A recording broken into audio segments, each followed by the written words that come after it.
आज हम चंदावर के युद्ध के बारे में बात करेंगे। तो चंदावर का युद्ध 1194 ईस्वी में हुआ।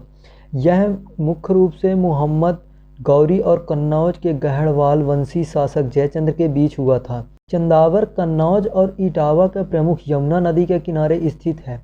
मोहम्मद गौरी कन्नौज के राजनीतिक महत्व को जानता था, इसलिए इस पर वह अपना प्रभुत्व स्थापित करना चाहता था, जिसके परिणाम स्वरूप 1194 ईस्वी में उपरोक्त युद्ध लड़ा गया।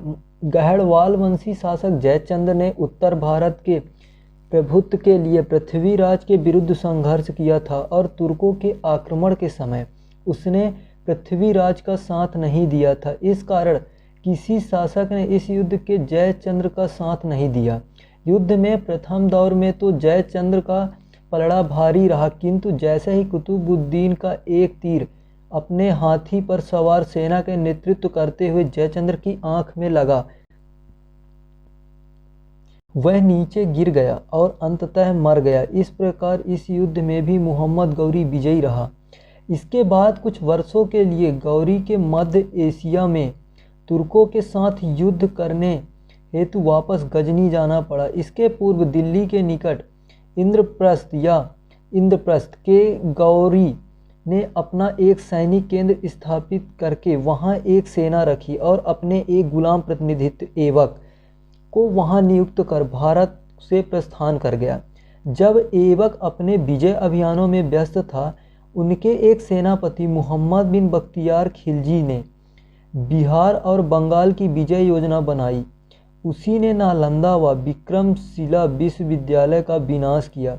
उसने बिहार की राजधानी ओदंतपुरी को लूटा और बिहार में बौद्ध भिक्षुओं को तलवार के घाट उतार दिया और सैकड़ों बौद्ध विहारों को नष्ट कर डाला। 1205 ईस्वी में मोहम्मद गौरी दोबारा भारत के अंदर आया। इस बार खोखर नामक एक समुदाय के साथ संघर्ष हुआ, जिसमें 15 मार्च 1206 ईस्वी को कुछ सिया विद्रोहियों और हिंदू खोखरों ने सिंधु नदी के किनारे दमयक नामक स्थान पर उसकी हत्या कर दी और गौरी के शव को गजनी ले जाकर उसकी राजधानी में दफना दिया गया। तब लाहौर के तुर्क अधिकारियों ने कुतुबुद्दीन ऐबक को गौरी द्वारा जीते गए क्षेत्र या शासक नियुक्त किया।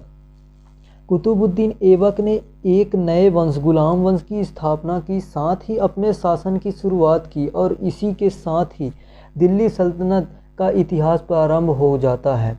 दिल्ली सल्तनत के इतिहास में कुल 5 वंशों ने शासन किया है, जिसमें मुख्य रूप से गुलाम वंश, खिलजी वंश, तुगलक वंश, सैयद वंश और अंत में लोदी वंश शासन करते हैं।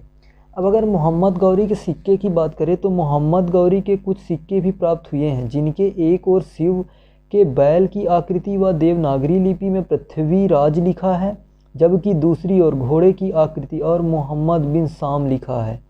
उसके कुछ सिक्कों पर लक्ष्मी की आकृति भी खुदी है। उसने अपने सिक्कों पर संस्कृत भाषा में लेख भी लिखवाए। कन्नौज जीतने पर उसने गढ़वालों के सोने के सिक्कों के ढंग पर भारतीय चिन्ह लक्ष्मी तथा नागरी लिपि को अपने सिक्कों पर अंकित करवाया। इस प्रकार महमूद गजनवी ने जहां विजय और धन संग्रह करने में लीन रहा, वही मोहम्मद गौरी ऐसा साम्राज्य स्थापित करने में सफल हुआ जो शताब्दियों तक स्थायी रहा।